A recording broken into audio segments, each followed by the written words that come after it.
Every single business that I'm in, I have a partner. And when you have a lot of partners, they have expectations of me and I piss them off, and I have expectations of them and they piss me off, and that's normal. And the second I start to feel pissed off, I pick up the phone and I call, or I go to somebody and see them. And that has always served me so well, to talk about it right then, right that second, instead of letting things fester.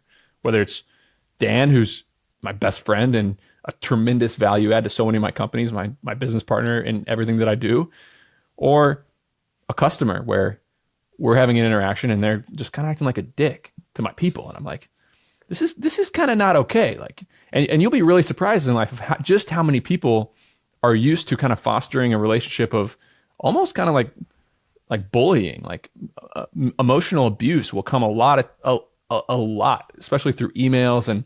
And if somebody knows they're in a point of power and they have all the leverage, they'll act, in ways that are pretty ridiculous. And if you don't nip that right away, then you're going to get more of it. Like in life, you get more of what you tolerate, period. From your employees. If you tolerate incompetence in an organization, you're going to get more incompetence. From a customer, if you tolerate customers emailing you with, snappy demands at 11 p.m. that they want delivered at 9 a.m., if you tolerate that, if you tolerate a boss sending you a project at 3 p.m. on Friday and saying they want it first thing Monday morning, if you tolerate that and do it and deliver, you're going to get more of it. It surprises people.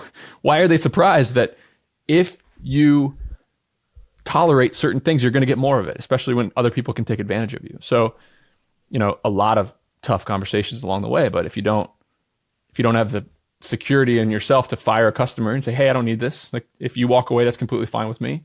You can set those expectations really quickly, and everybody wins when that happens. Before you go, we have a new sponsor of the show, recostseg.com. And if you bought a piece of real estate, you need to get a cost segregation study done. It's what allows you to get all that sweet, sweet bonus depreciation, and it's how real estate investors like me and many others pay almost nothing in taxes on an annual basis. You can cost seg a single family rental, a short-term rental, or a large commercial property. recostseg.com is affordable and aggressive and super fast to turn them around. They've done 10 plus cost segs for me this year. They're going to do many more for me. Visit recostseg.com to learn more.